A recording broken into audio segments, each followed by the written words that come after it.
I needed this guy in my life for a male figure, a father figure, because I listened to everything he said. I mean, it was like he had total control over me. So I needed that. I needed that. I felt like I needed that male figure in my life. Yeah. And I fell hard.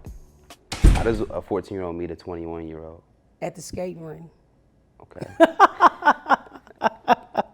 I met him at, they used to give parties at the YMCA up here by Morehouse College. And they was for kids, my age, 14-year-old. You know, to kind of keep the kids out the street. So they gave them every Saturday. So I went with my sister and them, and I had never been out before. So that was my first time out.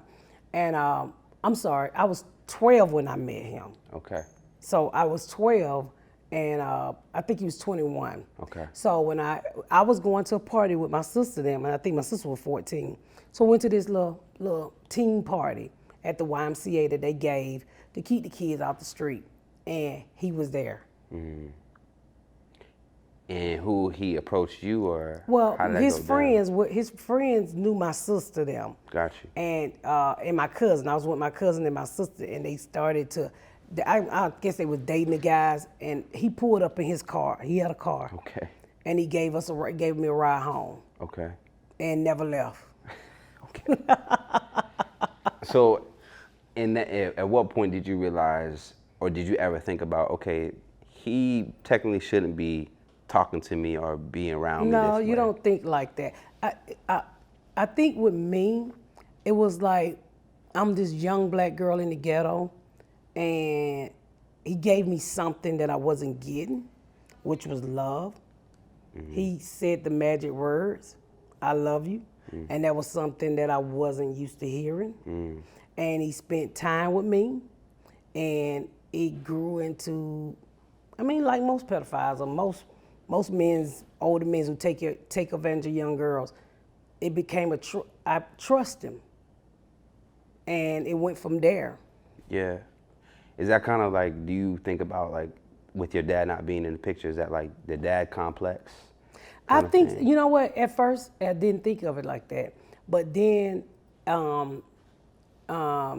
as I got older and I realized, I was like, I needed this guy in my life for a male figure, a father figure, because I listened to everything he said. I mean, it was like he had total control over me. So I needed that. I felt like I needed that male figure in my life. Yeah. And I fell hard. And so eventually you guys would conceive a child. What's his first reaction? So I'm 13, and my next door neighbor says, "You glowing?" And I was like, "Fuck is glowing?" And she said, "I think this." She's a white lady too. She's married to a black man. She had like 5 mixed kids, and she said, "I think this old nigga have gotten you pregnant." And I was like, "I ain't pregnant." And she's like, "I think you pregnant." And so she gave me a pregnancy test, and I was pregnant. And so she said, "You should tell your mama," because at the time my sister is 14 and she's pregnant already. Right. The kids are born 3 months apart, August 9th, May 9th. 3 months apart exactly. So she said, "You should tell your mom." And I was kind of scared because I didn't know how my mama would react, but deep down inside I knew my mama didn't give a fuck. So I told her. She said, "Well, what the fuck you telling me for? That's just another kid I can add to my check." Wow. And left it as that. How did that make you feel? At the time, I'm a kid. I didn't know how to fucking feel. Now, I used to get really pissed off, but I've learned over the years, you know, hurt people hurt people. People can only give you what they got.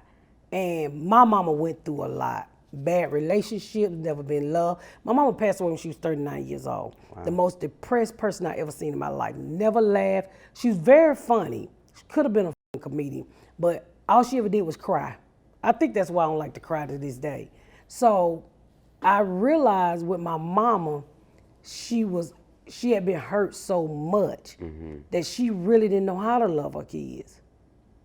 So I had a lot of forgiving after I grew up to do, because I hated her. after I grew up and I done had 2 kids by this man, I had an abortion. I've been in an abusive relationship, all of this bullshit. And I'm like, wait a minute, you supposed to protect me. And then I started thinking about all the stuff we went through at the bootleg house, and it made me angry. Right. And by this time, I got a kid, I got a daughter, and I got a son. And one of the biggest things that I was working on is not letting my child be molested, not letting no old nigga get my child pregnant, not let anybody, destroy my kids. Right. That was my fight at 15 with 2 kids.